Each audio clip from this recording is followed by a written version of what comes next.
오늘 우리에게 주신 하나님의 말씀은 에베소서 5장 1절에서 7절 말씀입니다. 신약성경 314면입니다.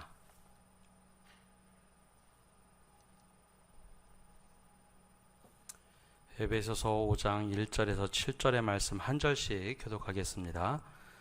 그러므로 사랑을 받는 자녀같이 너희는 하나님을 본받는 자가 되고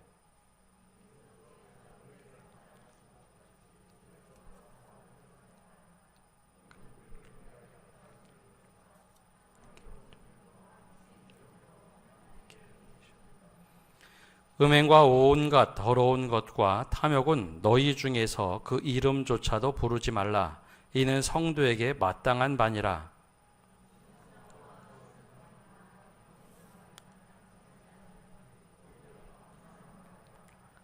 너희도 정녕 이것을 알거니와 음행하는 자나 더러운 자나 탐하는 자 곧 우상 숭배자는 다 그리스도와 하나님의 나라에서 기업을 얻지 못하리니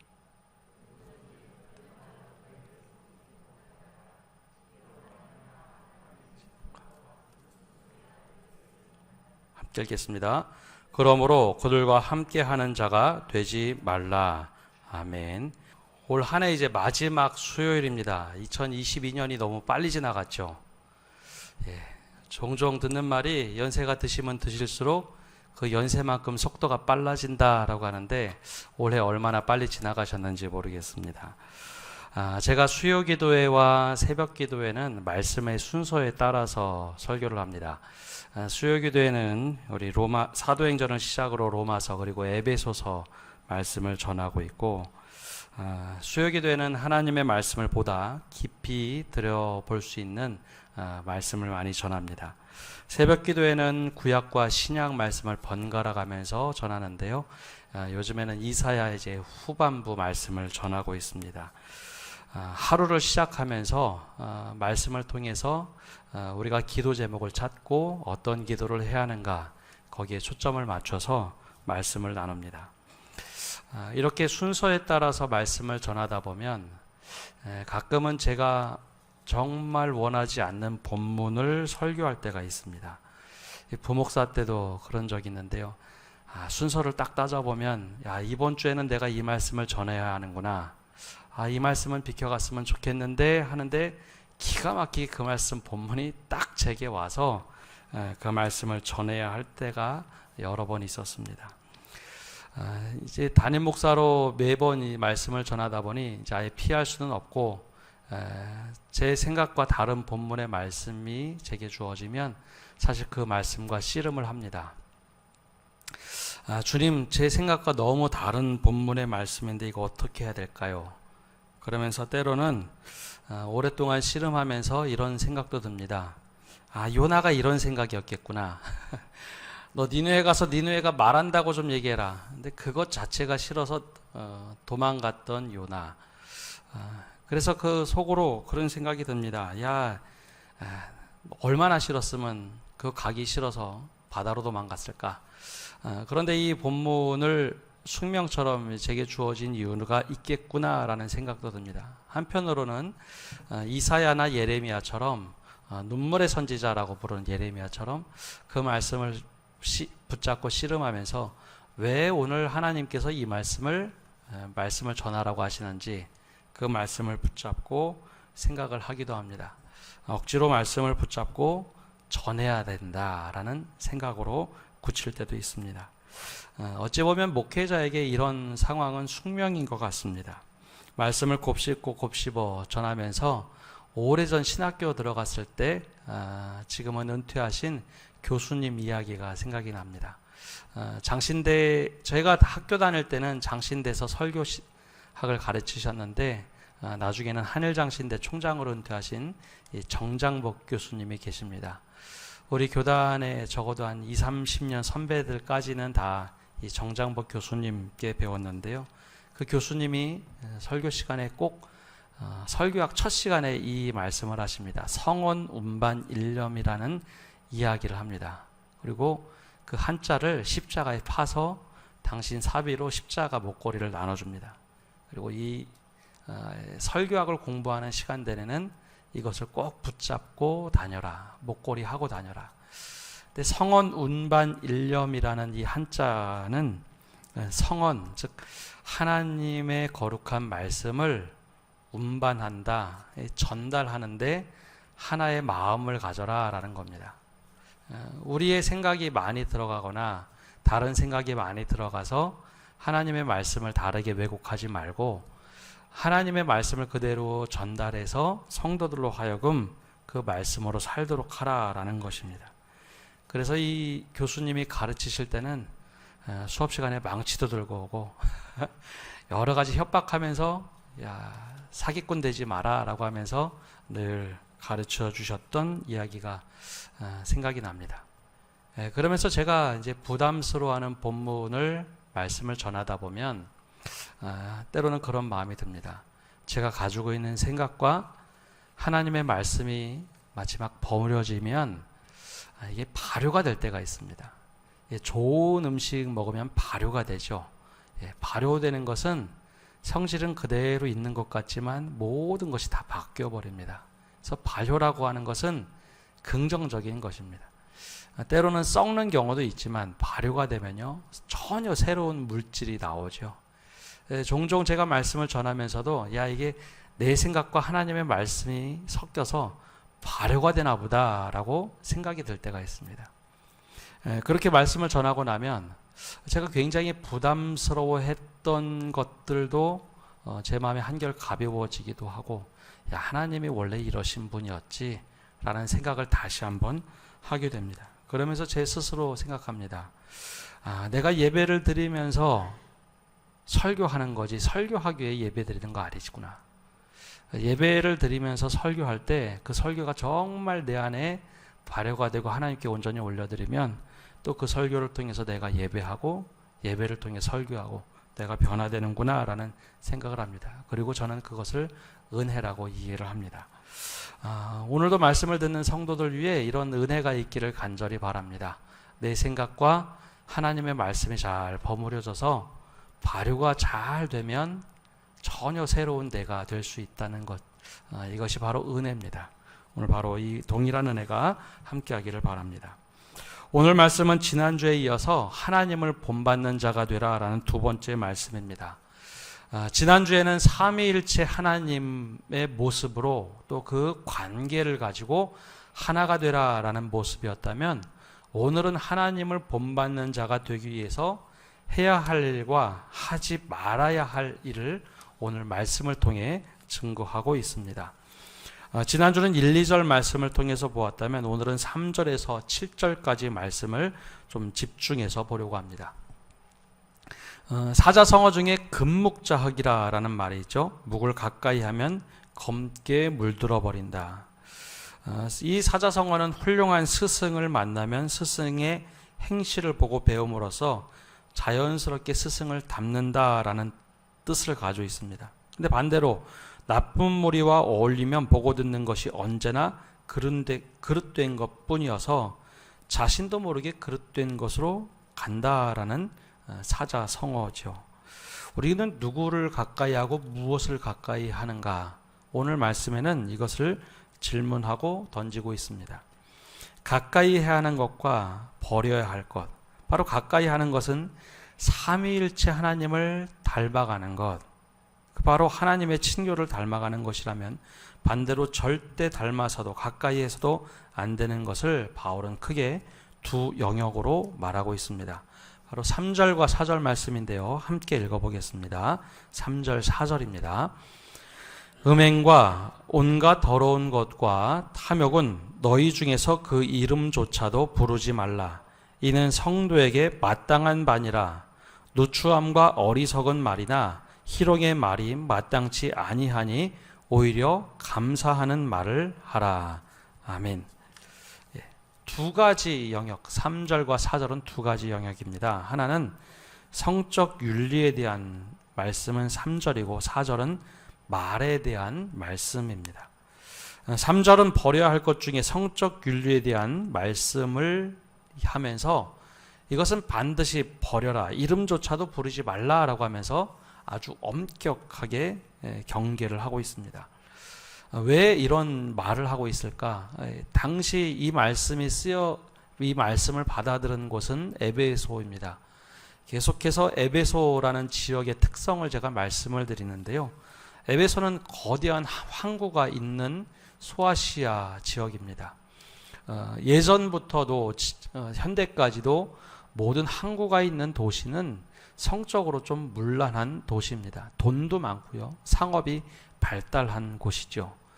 그런데 이 에베소라는 지역, 고대 세계에서 에베소 지역은 항구 도시 이전에 또 다른 신전이 있었는데 아프로디테라는 신전이 있었습니다. 근데 이 신전에는 고대 세계의 공창 제도를 운영을 했습니다. 공식적인 공창 창녀 제도죠. 근데 이 여자 사제들이 여기서 제사를 드리는데 문제는 이 여자 제사장들과 일반인들이 제사를 드리면서 아주 성적 윤리적으로 타락한 성행위를 합니다. 근데 이것이 에베소라는 도시만 그런 것이 아니라 로마 시대의 여러 곳에 있던 신전에서 이루어지던 일입니다. 태어나면서부터 죽을 때까지 매번 그런 상황, 문화에 노출이 되면 사람들이 이것에 대해서 문제점을 모르고 살아갑니다. 당연히 신전에 가서 제사를 지내서 저렇게 하는 게 뭐가 문제가 되나라는 생각을 갖고 살아가던 도시가 바로 에베소 도시입니다. 풍요의 신이기 때문에 우리에게 이렇게 풍요로움을 주니까 우리는 이것에 대해서 하등의 문제의식이 없던 지역, 그 지역이 바로 에베소 지역입니다. 그런데 예수를 믿고 나서 그들의 생각에 변화가 생겼습니다. 사도 바울이 이야기를 합니다. 그것은 성적 윤리로 옳지 않다라는 것을 지적하기 시작을 했습니다. 잘못됐다는 것이죠. 여기서 크게 현대와 과거를 연결할 수 있는 것은 바로 성매매라는 공식적인 창구가 있다라는 겁니다. 성을 돈 주고 사는 것 자체가 문제가 되죠. 이것은 가정을 파괴하고 질서를 깨뜨리는 일들입니다. 근데 이것보다 더 큰 문제는 구약성경 전체에 나오는 성윤리관이 있습니다. 바로 하나님과 사람 사이는, 특별히 하나님과 이스라엘 백성은 신랑과 신부의 관계로 계약을 맺은, 즉 결혼 관계입니다. 그런데 이방신을 이렇게 섬긴다면 이것은 하나님께서 구약성경에 말씀하시는 간음이라는 일입니다. 너희가 간음하지 말라라는 말이 여러 번 등장하는데요. 바로 이방신을 섬길 때 그런 표현을 썼습니다. 근데 여기서 문제가 되는 것은 사람의 가장 밑바닥인 욕망을 부추겨 올려서 신과 내통하는 그 문화를 가지고 있었다는 것이 더 큰 문제입니다. 즉 사람의 욕망을 최대한 끌어올려서 이방신을 섬기는데 너희들한테 이렇게 섬기기만 하면 쾌락을 주고 풍요로움을 준다. 두 가지를 다 준다라고 하니 예수를 믿었던 유대인들 뿐만 아니라 에베소에 있던 성도들도 이것에 대한 문제의식을 전혀 느끼지 못했던 것이죠. 그래서 사도 바울은 오늘 이 말씀을 하고 있습니다. 음행이란 것은 처음에 말하는 우상들을 섬기는 그 음행, 이것은 너희 중에 이름조차도 부르지 말라, 버리라 라는 것입니다. 그냥 쉬쉬하고 용납해서는 안 되고 이것을 버려라. 단지 남녀 간의 문제를 말하는 것이 아니라 우상의 신전에, 이방의 신전에 가서 그런 행음하는 것을 버려라 라는 것입니다. 두 번째 말하는 것은 온갖 더러움과 탐욕을 버리라 라고 말하고 있습니다. 온갖 더럽다는 것은 잘못된 종교 이념을 말합니다. 온갖 더러운 것, 거기에 또 하나 문제가 되는 것은 탐욕입니다. 탐욕. 이 탐욕이라는 말은 플레오넥시아라고 헬라어로 읽는데요. 내가 누려야 할 물질보다 더 많은 것을 탐하고 내 것으로 취하는 것, 이것을 보고 탐욕이다라고 얘기합니다. 지나치게 내가 이것만 있으면 되는데 이것 갖고는 만족을 못하고 더 채워넣으려고 하는 것을 보고 탐욕이다라고 불렀습니다. 근데 이 탐욕은요, 유대인들에게도 7가지 죄악, 그리스도인들에게도 7가지 죄악 중에 굉장히 심각한 죄로 여겼습니다. 근데 왜 탐욕이 이렇게 심각한 죄라고 여겼을까요? 현대에는 오히려 탐욕하라고 욕망을 막 부추기지 않습니까?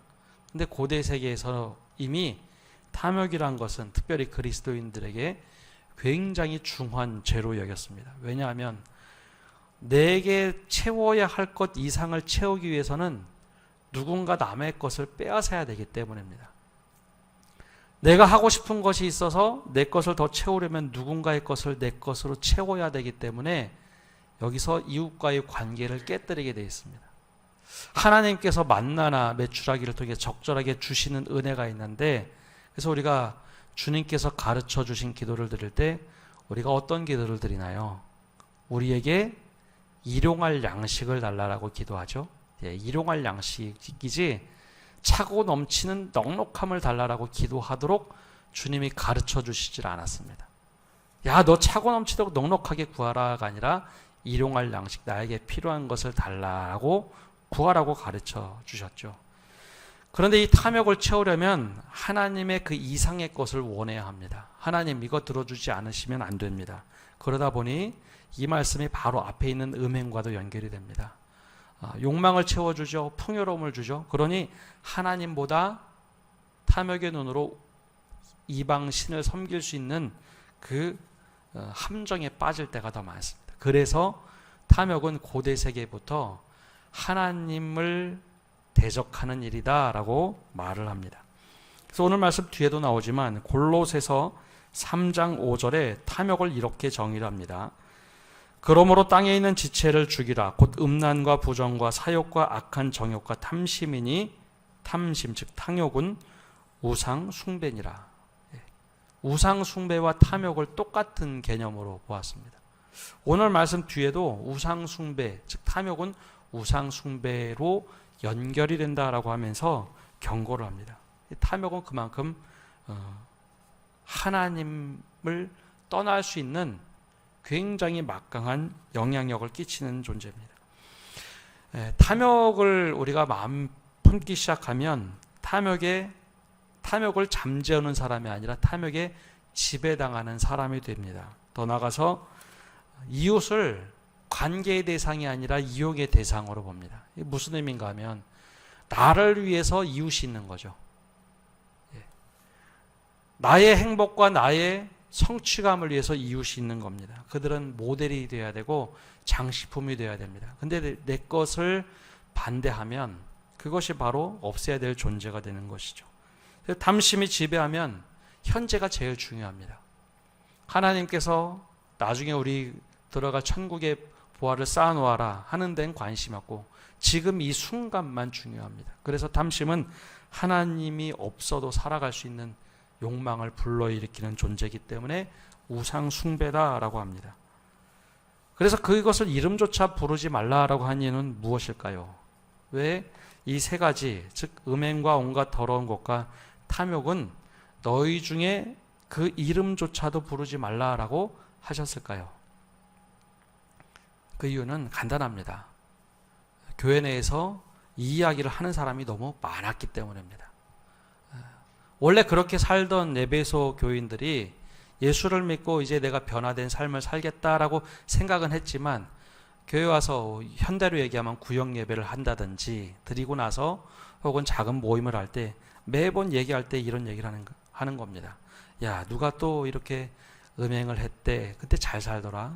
누가 또 그런 탐욕을 막 부렸대. 그런데도 괜찮더라 하는 이야기를 계속 하는 겁니다. 그러다 보니 어떤 경우에는 그걸 부정하는 이야기도 하지만 어떤 경우는 왜 벌받지 않지? 그런 이야기를 하면서 내 안에 이 믿음이 균열이 가고 힘들었던 시간들이 있기에 사도 바울은 말합니다. 에베소에 오랫동안 머물러 본 사도 바울은 그것을 입에조차 담지 말아라. 아예 말을 하지 말라라는 것이죠. 지난주에도 말씀드렸듯이 말이라는 것은 존재의 그릇입니다. 내가 말을 한번 하면 그것이 막 꿈틀꿈틀거리고 살아 움직이기 시작합니다.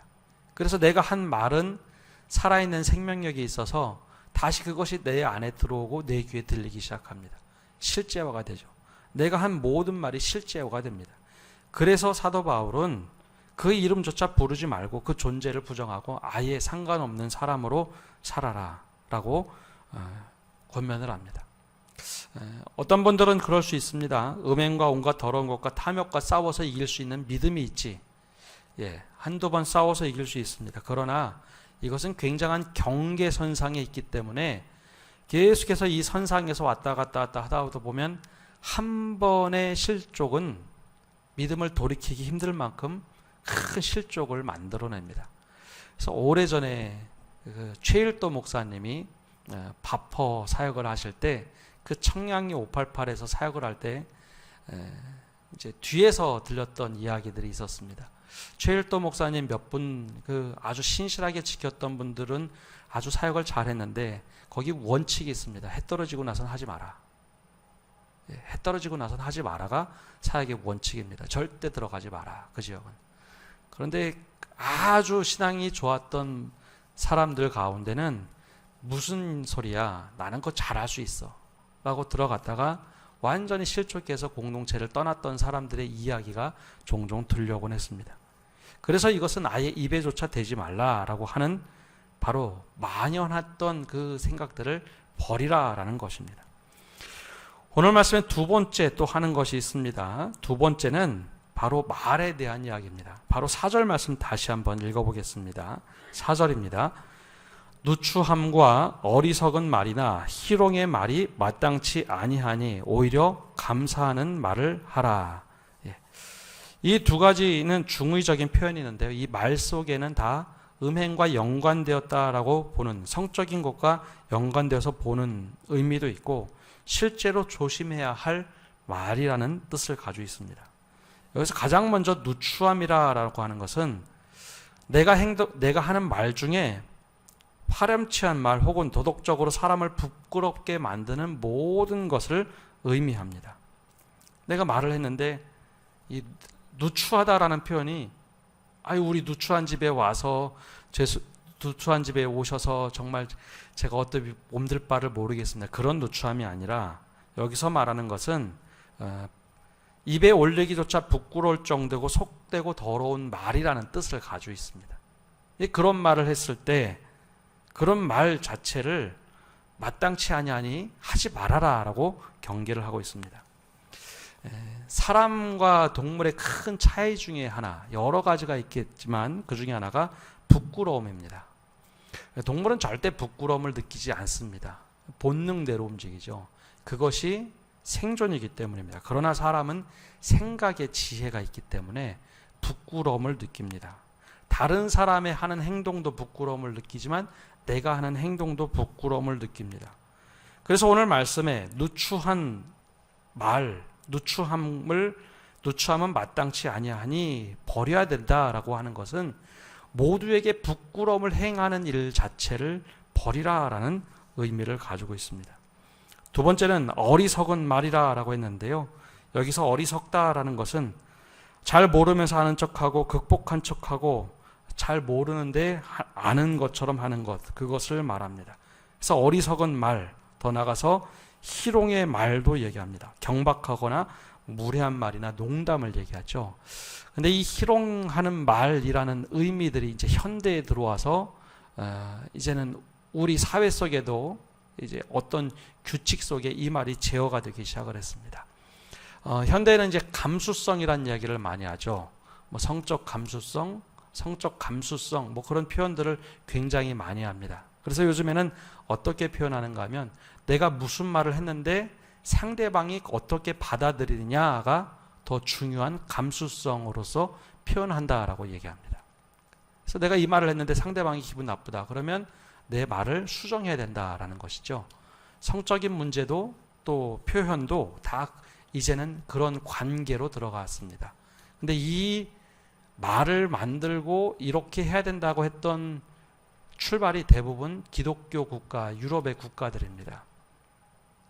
나보다도 상대방을 위해서 배려하는 말이 필요하다라고 만들어낸 모든 보통 규칙들이 바로 이 서구 이제 기독교 국가에서 이런 이야기들이 시작이 됐습니다. 왜 그럴까요? 그것은 배려의 문화입니다. 경박하거나 무례한 말이나 농담이라는 것, 이것은 내가 중요한 것이 아니라 상대방이 중요하기 때문에 그 말을 해야 된다라는 것이죠. 그래서 이제는 서구의 기독교 문화 속에서 나왔던 문화들이 이제는 한국 문화에도 들어와서 우리 사회에서도 이제는 이것이 통용되기 시작했습니다. 그렇다면 하물며 교회에서는 희롱하는 말이나 어떤 선을 넘는 이야기는 하면은 안 된다는 것이죠. 그 대신 하라고 하는 것이 있습니다. 오히려 감사한 말을 해라. 사도 바울은 에베소 교회에 편지를 보내면서 이런 말보다는 감사하는 언어를 표현해서 하나님이 일하시도록 우리가 그 말 표현을 하자라는 것입니다. 그래서 하나님의 은혜에 대해서 감사하는 말을 하라라고 하는 것과 동시에 사람들 사이에 감사의 말을 통해서 우리가 교회 내에서 어떤 말을 해야 될지 그 규정을 하고 있죠. 그렇다면 하나님을 본받아야 하는 사람들이 이런 말을 계속할 때 어떠한 결과가 일어나는가?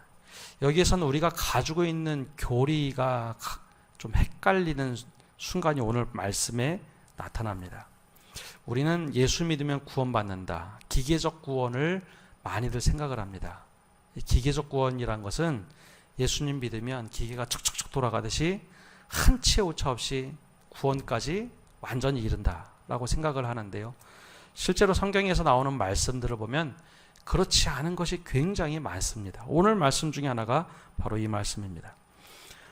우리가 정말 예수 그리스도를 믿고 하나님을 본받는 자가 되어야 하는데 버려야 할 것을 버리지 않고 그대로 살아간다면 어떻게 되는가? 바로 5절에 말씀하고 있습니다. 5절 말씀 함께 읽어보겠습니다. 너희도 정녕 이것을 알거니와 음행하는 자나 더러운 자나 탐하는 자 곧 우상 숭배자는 다 그리스도와 하나님의 나라에서 기업을 얻지 못하리니. 아멘. 첫 번째, 음행하는 자, 더러운 자, 탐하는 자는 우상 숭배자라고 규정을 합니다. 이게 좀 낯선 표현이죠. 그거 얼마나 잘못했다고. 그런데 사도 바울은 이게 우상 숭배하고 골로새 교회에 연결했던 거랑 똑같이 말합니다. 음행하는 자, 더러운 자, 탐하는 자, 바로 3절의 말씀과 똑같습니다. 음행과 온갖 더러운 것과 탐욕, 너희 중에 버려라. 그 버리지 아니하는 자는 우상 숭배자니 곧 그리스도와 하나님의 나라에서 기업을 얻지 못한다. 조금 돌려 말하면 구원을 받지 못한다라고 말을 합니다. 왜 그럴까요? 기업 물을 자라는 전통이 구약 성경부터 이어져서 신약 성경까지 이어져 옵니다. 기업 물을 자라고 하는 것, 이 바로 그 모든 제도들이 기업을 받는다라고 하는 것은 그 상속을 받는다라는 의미를 가지고 있습니다. 그러나 우상 숭배자로서 음행하는 자, 더러운 자, 탐하는 자는 우상 숭배자와 똑같기 때문에 하나님과 우상 숭배를 같이 겸할 수 없기에 그리스도와 하나님의 나라에서 기업을 얻지 못한다. 구원받지 못한다는 겁니다. 우리가 가지고 있는 교리하고 조금 다르죠. 사도 바울이 전한 말씀을 자세히 읽다 보면 우리가 어떻게 살아야 될까라는 윤리적인 이야기를 정말 많이 합니다. 기계적으로 구원받는 것이 아니라 어떻게 우리가 성화되며 살아갈 것인가, 그렇게 하지 않았을 때 하나님의 나라에 들어갔을 때 얻을 수 있는 기업이 하나도 없다. 즉 하나님의 나라에 딱 들어갔는데 내가 누릴 수 있는 상급은 아무것도 없고 다들 떵떵거리고 누리며 사는데 나 혼자 아무것도 없는 것. 그럼 그 상대적으로 그곳이 지옥이 되지 않겠습니까? 바로 그렇게 사도 바울은 경고를 합니다. 두 번째 또 경고하는 것이 6절과 7절 말씀입니다. 함께 읽어보겠습니다. 누구든지 헛된 말로 너희를 속이지 못하게 하라. 이로 말미암아 하나님의 진노가 불순종의 아들들에게 임하나니 그러므로 그들과 함께하는 자가 되지 말라. 아멘. 이 말씀은 2절과 3절 말씀이 이제 비슷한 말씀인데요. 누구든지 헛된 말로 너희를 속이지 못하게 하라. 괜찮아. 그런 거 해도 괜찮아. 라고 하는 것에 속지 말라는 겁니다. 오히려 그것에 속을 때, 이 잘못된 말로 속을 때는 하나님의 진노가 누구에게 임한다라고 말하고 있습니까? 불순종의 아들들에게 임하나니. 하나님의 자녀가 누굴까요? 바로 그리스도인들 아닙니까? 그런데 불순종의 아들들이라고 하는 것은 이방인을 말하는 것이 아닙니다. 예. 사도 바울이 대부분 표현하는 것은 다 그리스도인들을 향해서 하는 말들입니다.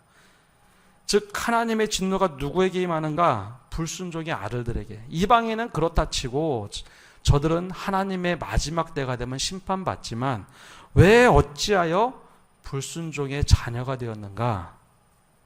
왜 헛된 말로 거기에 속아서 그렇게 빠져 사는가? 그래서 불순종의 아들들에게 하나님의 진노가 임하니 그들과 함께 하지 말라라고 권면을 하고 있습니다. 그들과 함께 하지 말라. 그들로부터 떠나가라. 지난주에는 성삼위 하나님의 그 관계성을 닮아가라 라고 했다면 오늘은 버려야 될 것을 어떻게 버리고 정말 감사하는 삶을 살고 하나님께서 원하시는 삶을 살 것인가? 즉 버려야 할 것을 버려야 우리가 하나님의 진정한 자녀가 되어 살 수 있다. 그것이 바로 하나님을 본받는 삶이라고 말씀하고 있습니다. 우리가 그냥 피상적으로 알던 말씀과 교리와 좀 다른 말씀이죠. 근데 의외로 로마서, 지난해 보았던 로마서와 에베소서 혹은 갈라디아서 말씀에는 이런 우리의 행동에 대한 말씀이 굉장히 많이 나옵니다. 과연 우리가 어떻게 살아야 될까? 이것을 과연 우리에게 도전하고 있습니다. 오늘 말씀은 크게 두 가지를 버리라라고 말합니다.